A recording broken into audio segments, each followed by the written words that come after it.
This question, as we'll see, the question of whether a Jew can profit from the sale of arms, from the sale of weapons, basically consists of one line in the Mishnah of the Talmud, so, 1,500 years ago, and then virtually silence for, 1,500 years, because, to be honest, it was very impractical. I mean, Jews weren't really selling arms. They were hoping that maybe they could get some weapons to defend themselves. Usually arms were being used against them in whatever tragedy happened to be the part of that generation, whether it be the Crusades or the Inquisition or the like.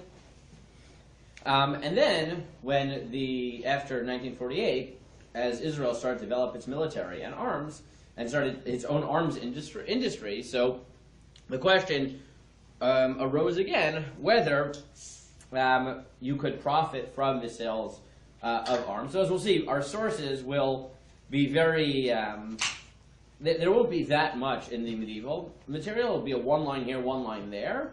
The main discussion is in the modern sources, but we'll have to see from the little that there is in the primary sources that the basis for the possible issues with selling weapons, and how we would solve them and how we could deal with the fact that Israel does, in fact, make a lot of its money, but more important than the money that it makes from selling arms, it also creates critical political alliances by selling arms, by selling, for example, its Iron Dome technology to countries, being the sort of the newer treaties that are being forged. But even just selling weapons has always been part of, or at least for a while, has been part of Israel's economic and political strategy. So we start with number one, and this is the Mishnah in Avodah Zarah, which is cited in the Gemara on Daf Tet Zayin, where the Gemara says, "Ein mochrin lahem duvim v'arayot v'kol davar sheyesh bo nezek l'rabim." So the Mishnah says that you aren't allowed to sell, meaning to non-Jews, you aren't allowed to sell bears, lions, or anything that may injure the public. You're not allowed to sell wild animals that could be used, or might, even without being used actively, might, of their own accord, damage or hurt the public. Now, based on that, what? Lahem is the key word we're going to have to figure out. Lahem, the seemingly here means to non-Jews, right? The assumption being they're going to use them. Now, the question therefore cuts to selling it to Jews. Correct. And the question obviously then will arise, it will cut in both directions. What about a Jew who will use it improperly, and what about a non-Jew who will use it properly? Right? Both of those will be questions. But lahem, right, means...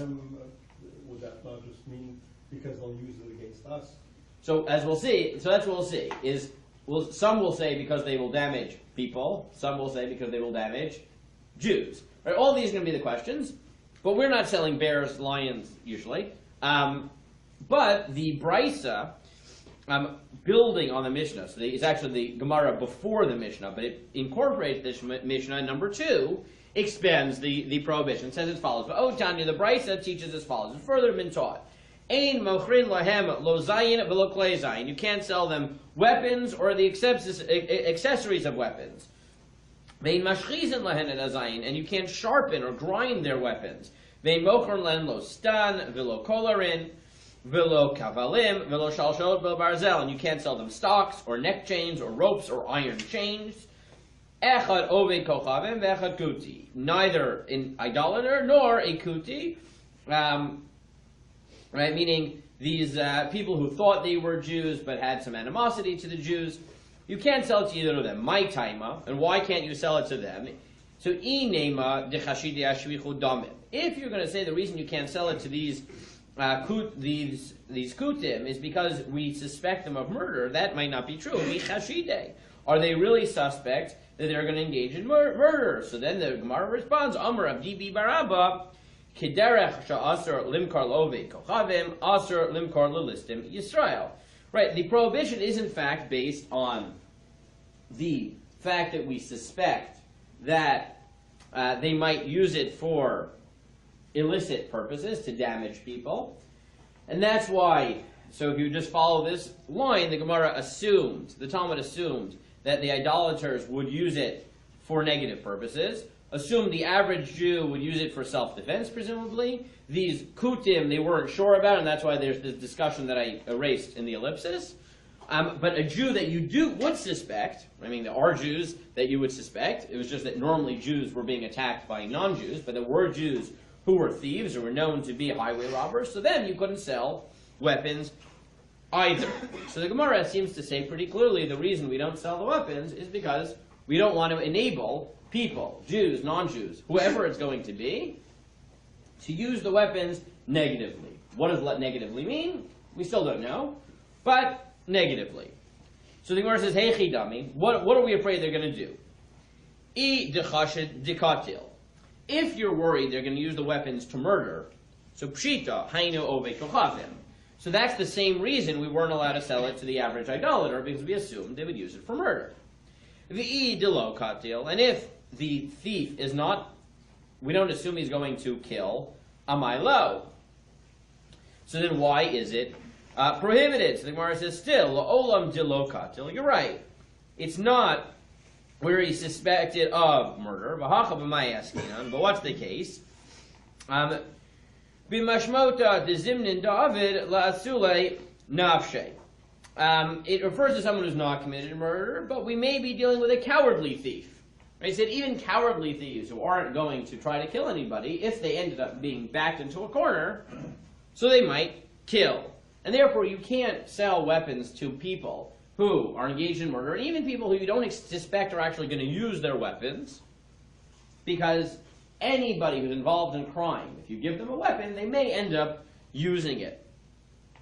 And so the Gemara's conclusion, therefore, is basically we can't benefit from arms deals when we can't sell arms, can't sell weapons, when we assume that the arms will be used for illegal purposes. But then the Gemara continues.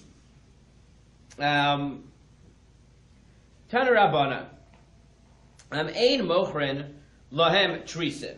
Some people said not only are you not allowed to sell them weapons, but you can't sell them shields. V'yesh omrim mochrin lahem trisin. And some say, while you can't sell them weapons, you can sell them shields. My taima. So why are shields different? So the Gemara says, Ilei mishum dim miganu alayhu ihachi afilu chite usire namilo. Right? If you think that the reason, why would you think that you can't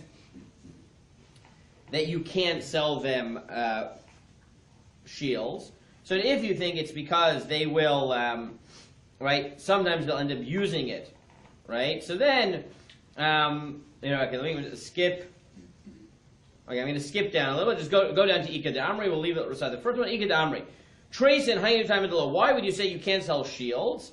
Because when they finish using their weapons, right? Let's say they lose their weapons, or in a modern context, so they would lose. I mean, we don't really use shields, but okay. Someone would, right, run out of gunpowder. So now, whatever he has, anything that he has in the field, he's going to use as a weapon, right? If you think about the old M16s. If anyone's ever seen the old M16s, right? Not the new ones, but the old M16s, the one from the Vietnam War. The ones that if you go around Israel, you'll see in like yeshivot, they'll be given, for shmirah, to guard the yeshiva, like the old M16s. Right? You've seen these? They're huge at the back. Right? Okay, so I'll describe it for a second. If you look at the old M16s, so it's a relatively long gun, right? And in the back is a very heavy, very large, sort of seemingly worthless piece of material at the end. Yeah. Why? The reason was because in Vietnam, right, they needed the ability when they ran out of ammo, or simply they were in a place where they couldn't shoot, they needed a physical weapon to hit somebody with. So the back is a club, right, which makes it very hard to use, right? Make it very hard to use the old M16s. But the Gemara is saying basically the same thing, right?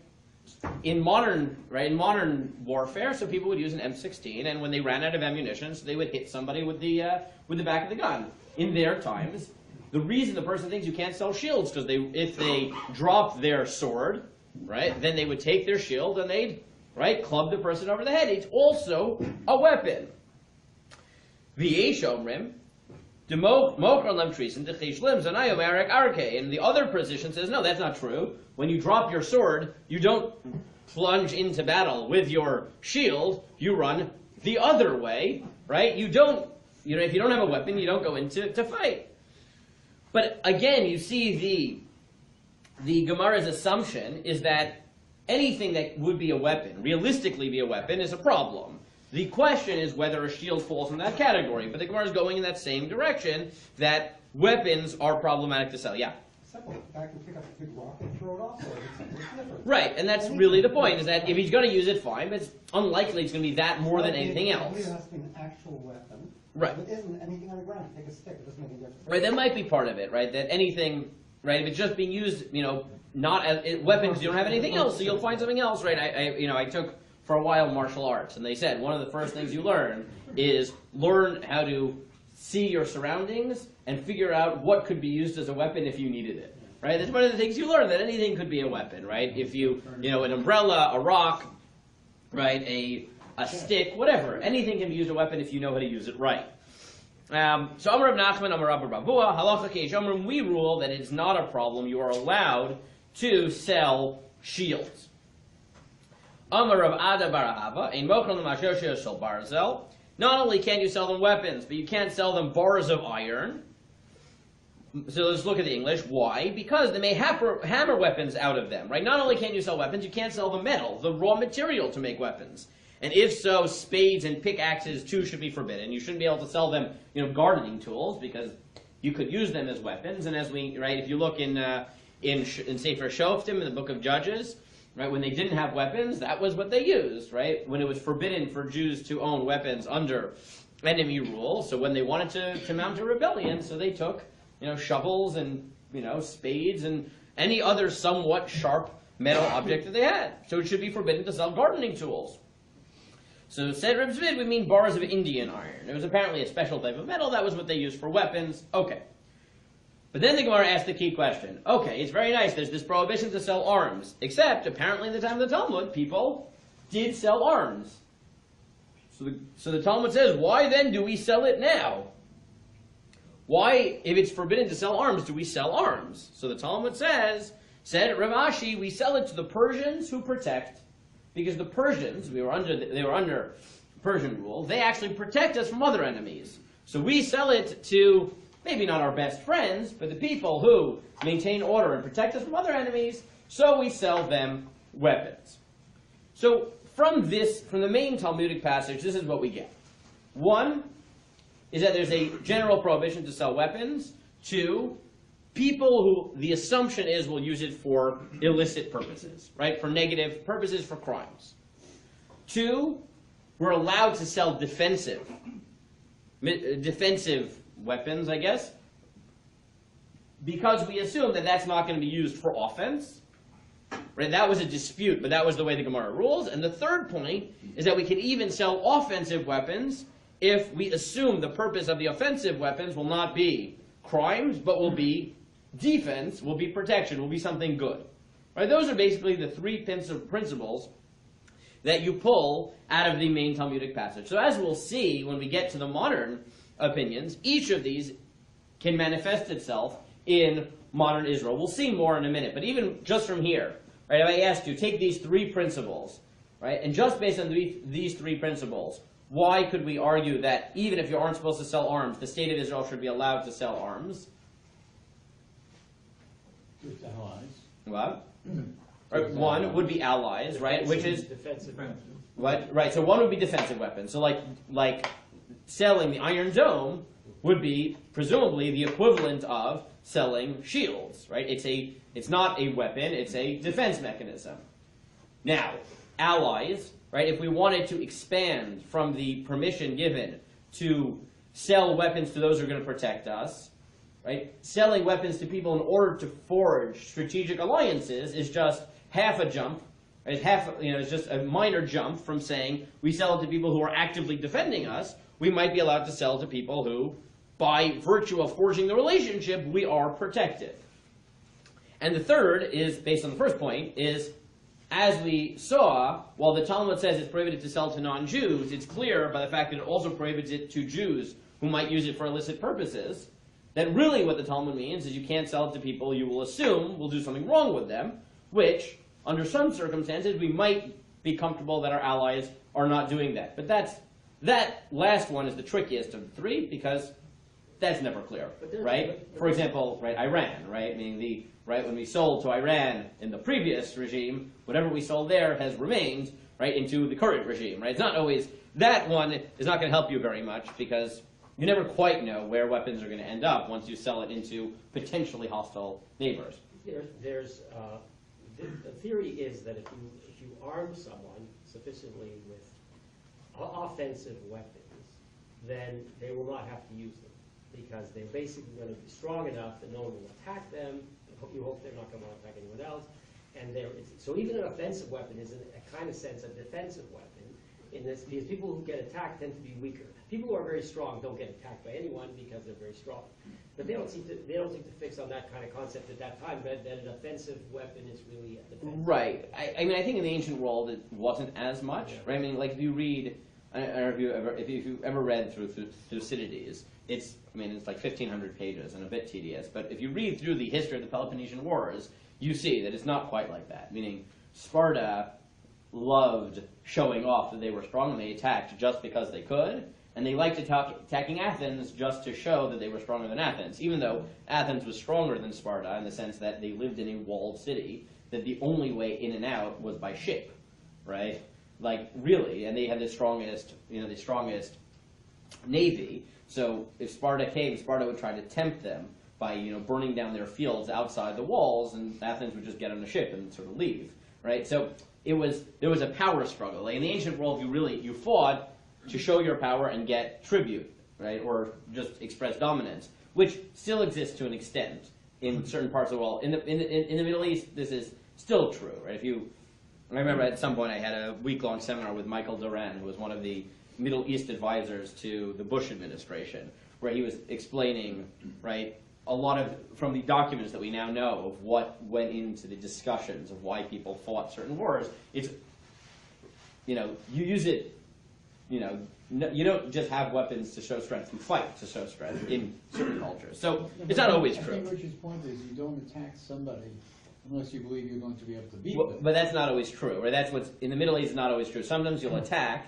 right, to show your strength, even if you expect you're going to lose, because there's other calculations, like, in 48 you find this, right, that some of the Arab countries thought that they would lose if they entered the war, but they knew that if they entered the war, all the other Arab nations would have to enter the war, right, to defend them. So they didn't think they were strong enough, but they thought they could trigger a war, and since they were the first ones, they would have a show of strength, right? So it's not always true. It's sometimes true. It depends on the political culture.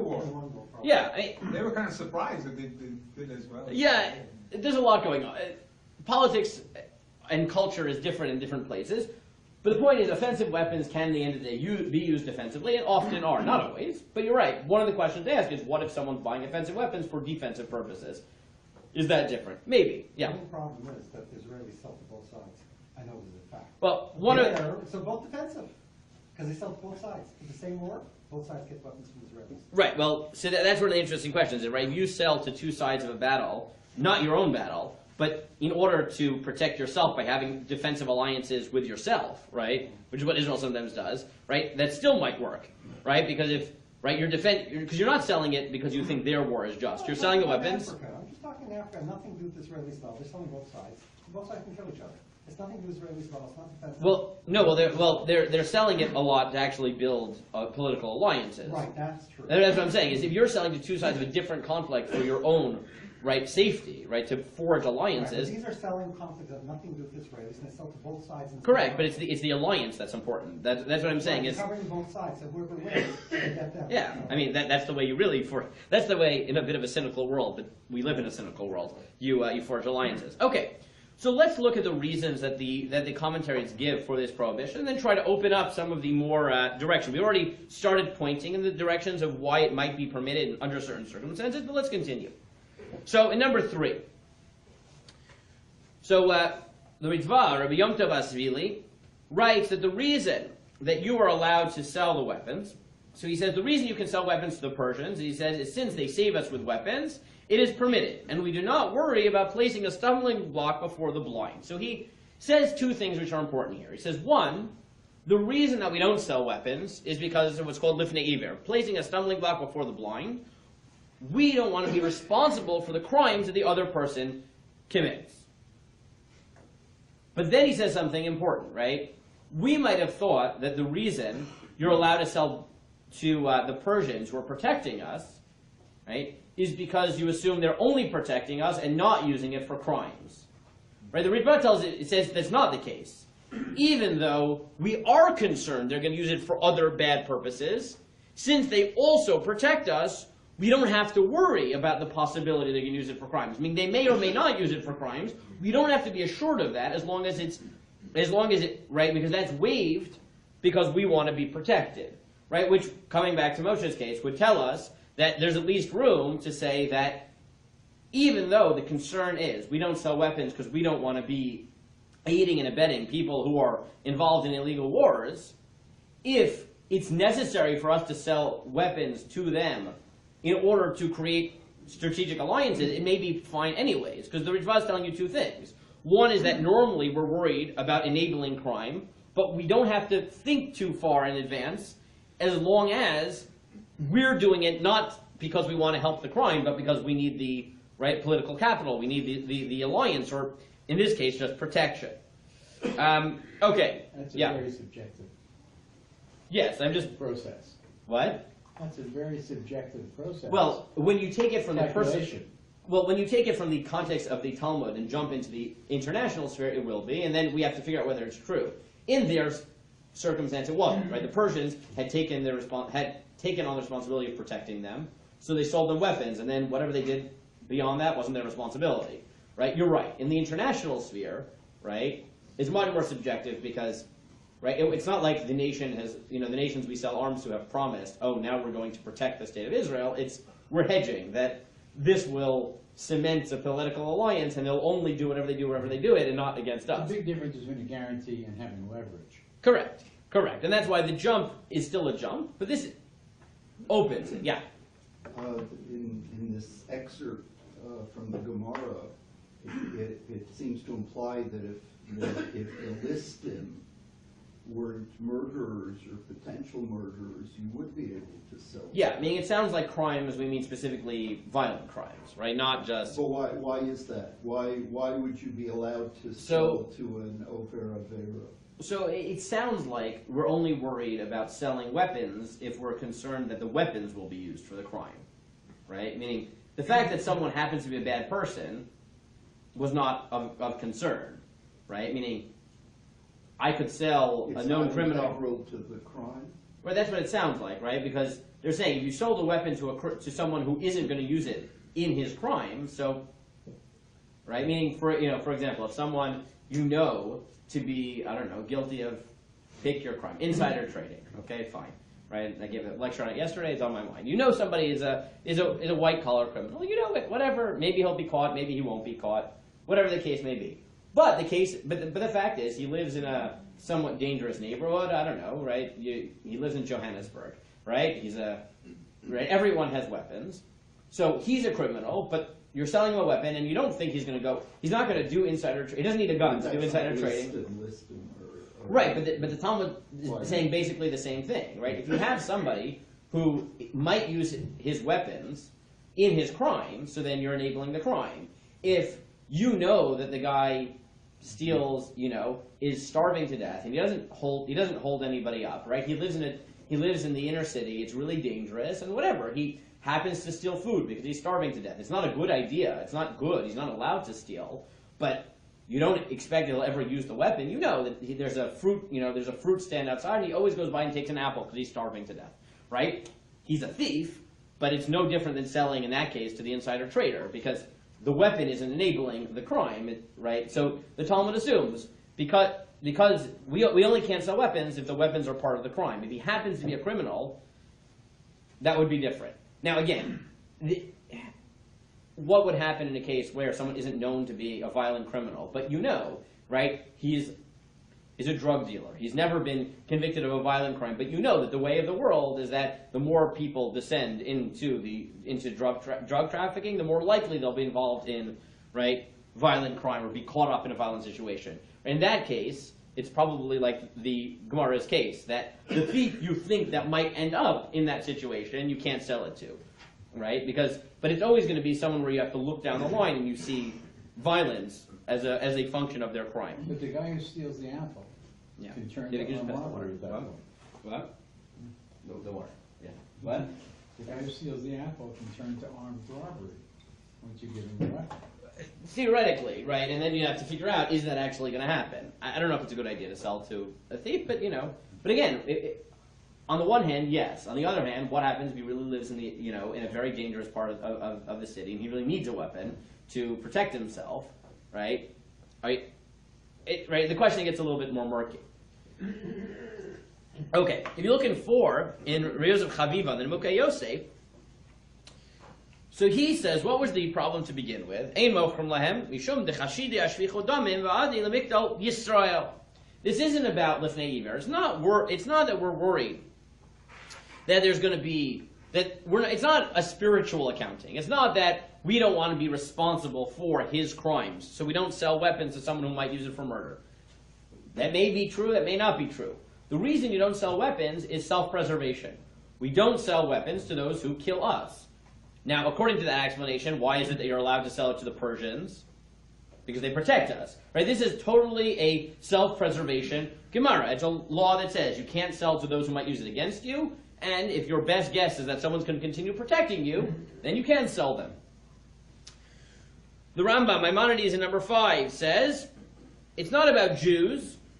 No, it's not about lifnei iver. It's not just that we're worried about sin. It's not just that we're worried about self-preservation. We care about the moral and societal stability of the world. And why can't you sell it? To not aid those who destroy the land in their destruction. It's not just that we don't want to be, responsible for their spiritual downfall, that they committed a sin. No. We care about the stability of the world. And if you sell weapons to the wrong people, you, not them, you are responsible for destabilizing the political situation. And that's a problem. You aren't allowed to do that. So the Rambam here is saying that you're not allowed, it's an issue.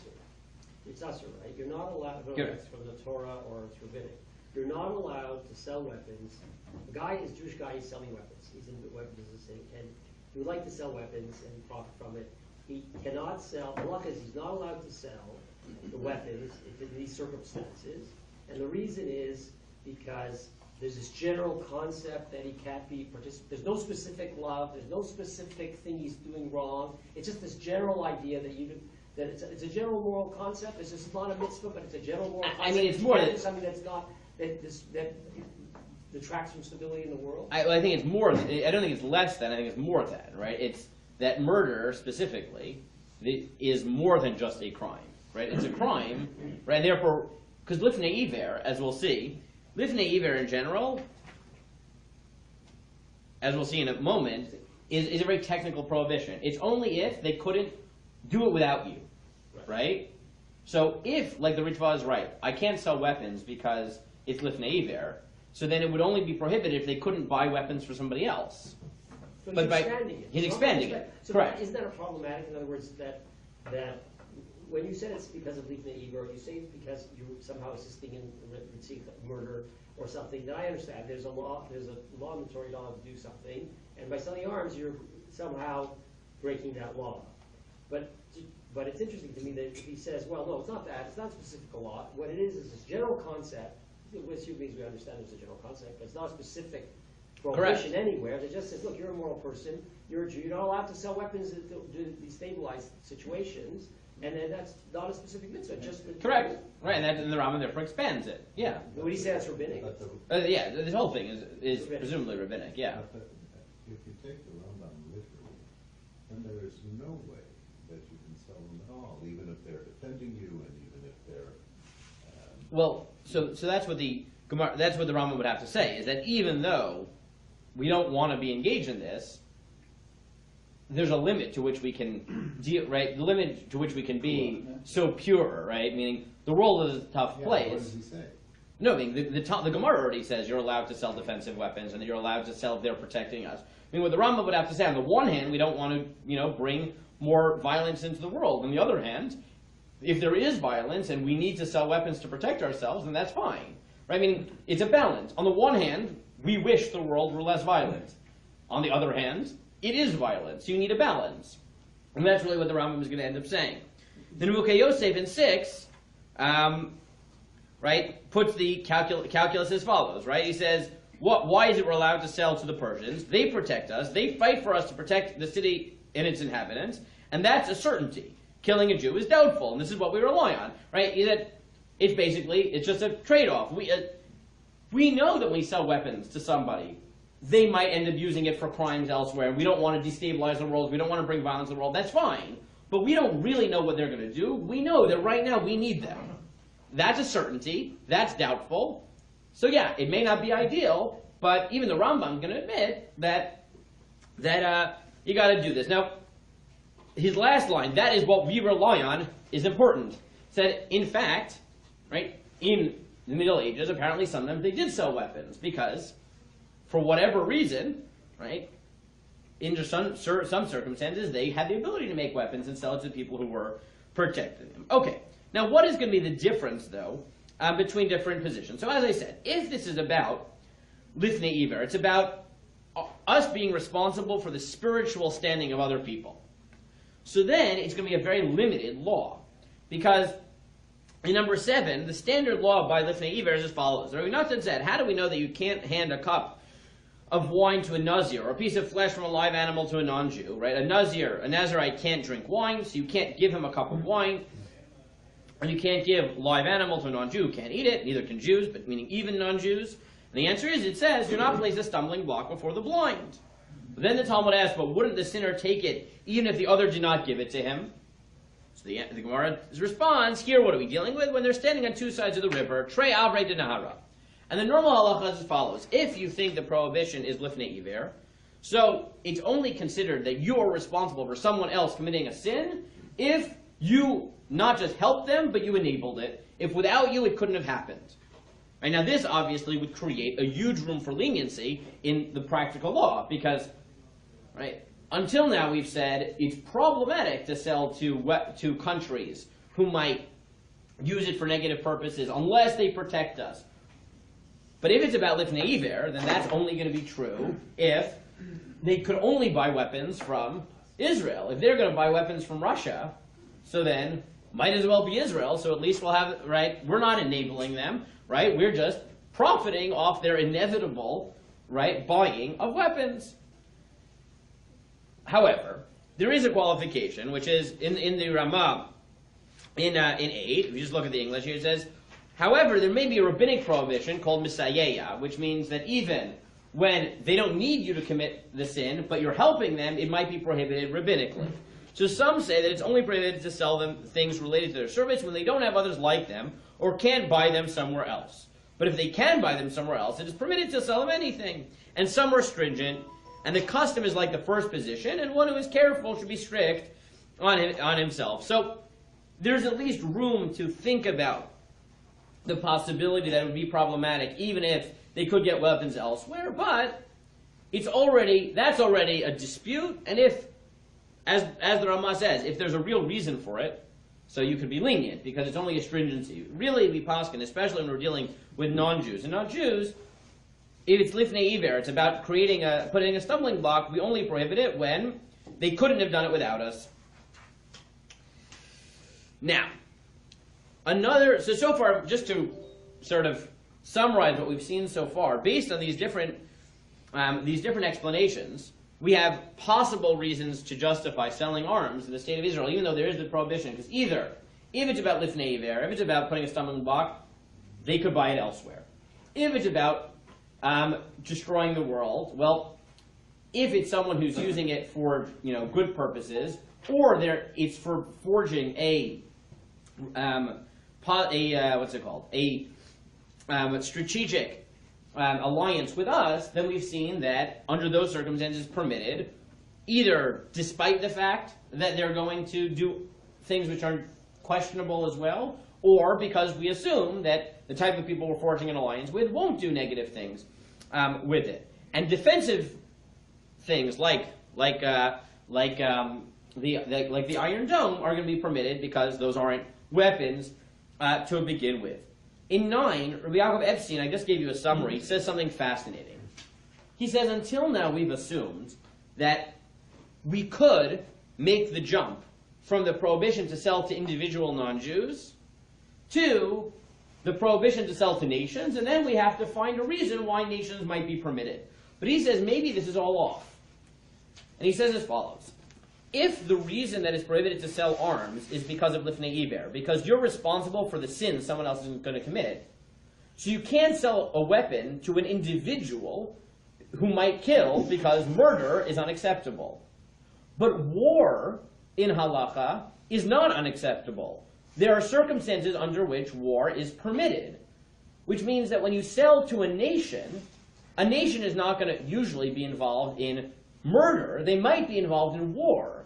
But since war is not the same as murder, and war has, ironically, more circumstances in which it is legitimate than killing individuals, it might be that the state is allowed to sell arms because nations being involved in a war is ironically not as bad as individuals being engaged in murder, because war is not always murder. The flip side, which I would say to Rabbi Yaakov Epstein, is that's a nice reason to suggest that. But if there's a reason to suspect that they're going to be engaged in unjust war, right? There is no justification for an unjust war, right? An unjust war would just be mass murder. So I think it cuts both ways there. On the one hand, yes, just wars may be permitted, right? May not be murder, but unjust wars are just mass murder. So Didn't he also live at a time where there was no Jewish state? Yaakov Epstein? Yeah. No, Yaakov Epstein is not. This particular Yaakov Epstein is a guy who's alive currently, who lived in Gush Katif and was kicked out of Gush Katif. He writes in Israel. He lives in I don't know where he lives anymore. He used to live in Gush Katif, and in one of his volumes he says, "I write this in memory of my community, which doesn't exist anymore, and I have now moved to somewhere else." There are other Epsteins, but this particular one, Chel Nachlato, is a guy who lives in Israel now and is writing now. Similarly, the Seder Yaakov, and Rabbi Yaakov Rahavti quotes this, says that there's another reason you could sell to governments, is because even not war, governments are allowed to have weapons, right? Let's say you sold it to a country not for their army, but for their police force, right? Well, countries are allowed to have police forces. They're allowed to use force to enforce justice. That's permitted. So he says maybe, again, so far we've been trying to jump from the permission to sell to individuals under certain circumstances, nations. Both Rabbi Epstein and the Seder Yaakov suggest perspectives in which maybe we're just approaching this the wrong way. Maybe we don't even need the permission because nations are just fundamentally different and are allowed to use force. And therefore selling weapons to nations is actually less problematic than selling to individuals. Okay, if you continue to 10, the Rambam formulates it as follows. He says, when the Jews dwell among the idolaters and have established a covenant with them, it is permissible to sell weapons to the servants of the king and to his soldiers, because they use them to wage war against the enemies of the country and to protect it. Thus, they also protect us, for we dwell among them. The Rambam specifically, right, we already suggested before that maybe the reason that justification from the Gemara, that you're allowed to sell to the Persians who protect us, could be expanded to allow you to sell for the purpose of creating treaties, right, strategic alliances. The Rambam seems to have already made that jump, right, because he says, you can sell it to the Persians not just because they protect us, but his line there, Kartu lahem brit, because we've forged an alliance with them, such that they protect us among the other people. So some of the modern commentaries point out that the Rambam seems to have actually had this in mind, that the notion that you can sell weapons to protect yourself is not limited to physically they will protect us. It's to forging alliances which in turn protect us. Right? And they quote also the Meiri in 15, who says, it's proper for anyone who shelters him right? To help anyone who shelters him as much as possible. Basically anyone who we owe our security to in any way, shape, or form because we have an alliance with them, according to the Rambam, according to Meiri, it should be permitted. So far what we've had is the possibility that it's permitted because either nation states are different, they could buy the weapons elsewhere, they use it in some circumstances for defense, it allows us to create strategic alliances that protect us, and that allows us to waive the other problems. A fifth reason to be lenient is what's found in the Meiri in 12, and this is a position the Meiri says in many places, which is that all of these prohibitions, when the Talmud says don't sell it to idolaters, that meant pagans, because pagans were assumed to have no moral culture at all. But anyone who's from a nation, number 12, anyone who's from a nation which is civilized by religion and believe in God, there's no doubt that even if you do not know them, it is permitted and proper to sell, that you're allowed to sell to what he calls civilized nations. As many of the modern commentaries have pointed out, the fact that, let's say, the fact that many of the nations in the Middle East are Muslim and therefore religious, right, doesn't help us on this count, right? So invoking the Meiri shouldn't, what? Like ISIS falls. No, this is obvious. Right? To me, this is obvious, right? What? Crusades. And the Crusades. To me, this is obvious. I should note, the Meiri is talking generally, right? Not just about this prohibition, about basically all of them in the Perek. As many of the modern commentaries point out, historically, the fact that someone is religious and not a pagan should not help on this count at all, so I'm just going to leave that one. I raised it, I left it on the side, let's move on. Okay, fine. Another possibility, the Rush. Rabbi, but the Meiri, he lived in the world too. I mean, he's actually not commenting just on weapons. He's making a general discussion of the chapter, which is all types of things you can't sell to non-Jews. Yeah. Trying to apply to weapons is questionable. Yeah. Okay.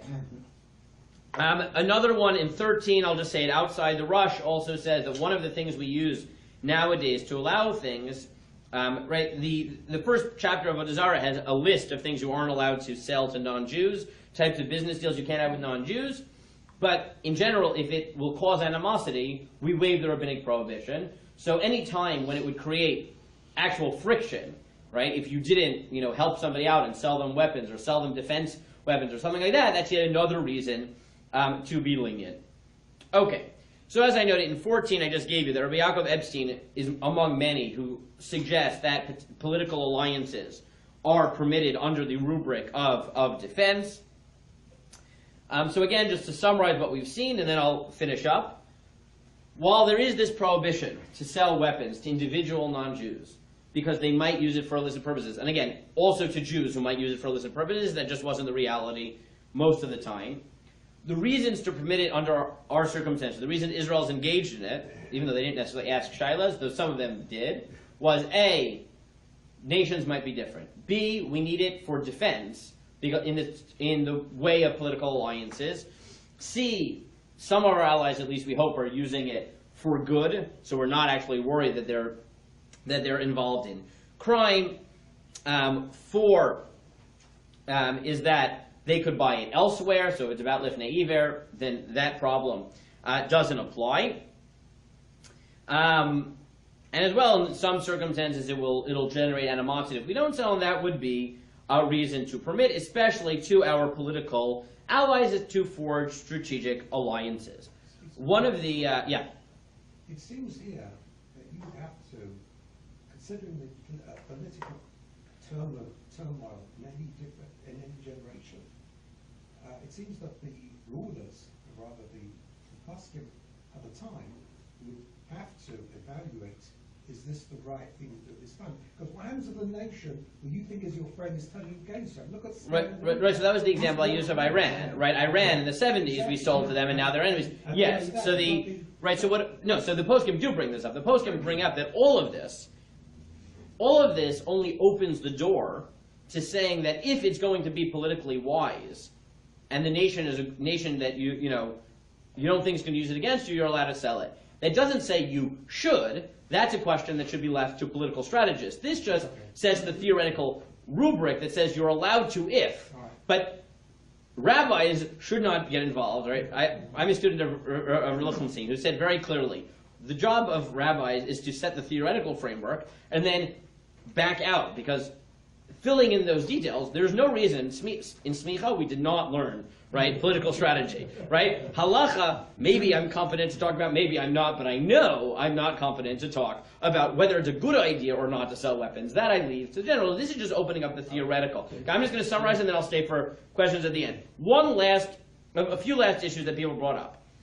One is, while this has all raised reasons why it's potentially okay, one of the reasons that it might still not be okay, even if you could solve the technical problems, is this what several modern thinkers point out, but I gave from Yaakov Warhaftig, is that in Jews in general, we don't like violence, and we have a reputation for not liking violence, of being peaceful, and for good reason. We really do philosophically want peace. For example, he points to the Mishnah in 15, right? The Mishnah says as follows, right? A man must not go out with a sword, a bow, shield, lance, or a spear, and if he does go out, he incurs a sin offering, meaning on the Shabbat, on the Sabbath. Elazar said, they're ornaments for him, right? Why not, right? You look, your sword it's a decoration, right? You look like a knight, right? It adds to the ambiance, right? It adds to your image. It's a piece of clothing. You can wear it on Shabbos. But the sages maintain, no, you can't wear weapons on Shabbat, again, barring situations of actual, danger, because they are merely shameful. For it is said, and they shall beat their swords into plowshares and their spears into pruning hooks. Nation shall not lift up sword against nation, neither shall they learn war anymore. And based on that Jewish belief that even if weapons are necessary, we wish they weren't, Haftig in number 16 says as follows, we can't forget to consider the concern for desecration in the name of God that could be caused when the Jews, who have been privileged after thousands of years of being chased and killed, to establish their own state with the grace of God, and they increase murder and killing the world through weapons that are sold to nations, and not necessarily the most perfected ones, which is a nice way of saying that, right? So one of the things, again, this doesn't open or close the discussion, but for all the reasons one can bring why it might be permitted, you also have to think about the counter, which is even if you can technically permit it, if you're selling it to nations who are going to use it for problematic things, you will be complicit in that. And even if it's technically permitted, right? The fact that just there's something wrong about that is at least something that should be taken into account.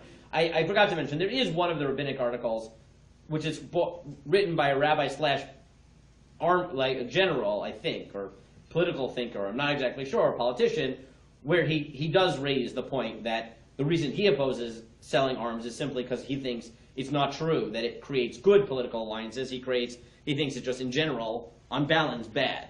But again, that's a practical concern.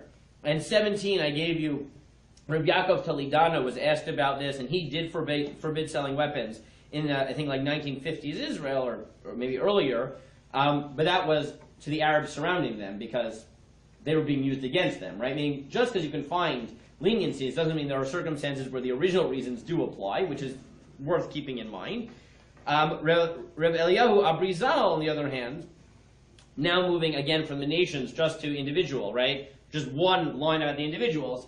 In Israel, right, if you have a gun shop and a non-Jew comes in, right, so none of the political alliance things are going to apply. Can you sell them guns? So this comes back to Steve's point before. Rabbi Abrizal says yes. Because the average, let's say, in Israel it's actually very hard to buy weapons it's hard to buy weapons, period, right? People don't realize that because you see weapons all the time. It's actually very hard they're very strict gun controls.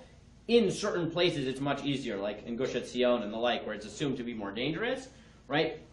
And people there can bypass much of the process. But let's say a Christian living in Gush Etzion approaches a gun store and asks for a gun, right? He says in those circumstances, you can sell it to him, because even though it's an offensive weapon, the same reason it's easy for people living in Gush Etzion to buy a gun, because there's assumption that things are a bit more dangerous. And the gun, even though it's normally offensive, is really a defensive weapon. The same thing is true of people that are assumed to, right? Now, the equivalent of making sure they don't use it for crimes is probably a background check or something like that. But assuming you can actually be relatively certain that, the Christian living in the Gush Etzion is buying a gun for the same reason the Jews are buying guns in Gush Etzion for self-defense, he says in those circumstances it would be mutter, it would be permitted based on simply the issues we saw above. So again, on the one hand, we saw that there are many ways to justify both, in certain circumstances, private sales, but the more pressing question in modern Israel, national sale of arms to other nations. That's on the one hand. On the other hand, we do have to remember the balance of that, which is if those arms are also going to be used for negative things that may be prohibited, or at the very least cause a desecration of God's name, which we then have to weigh with the positive benefits that come from it. So that's really the summary of the modern issue as it stands. I won't read number 18, but on 18 I just gave you a summary from Rabbi Shlomo Brody, which is really a lecture for another time, which is leaving aside the question of selling arms. If you are selling arms, how, not on a national level, but on an individual level, does halakha have a perspective on gun control, right? What gun control should look like? So you can follow up the article. I can send out the link to it, or you could just Google any line that's here. But this is his summary of what he thinks gun control would look like with respect to halakha. But that's really going to be a lecture for another time. I don't know when.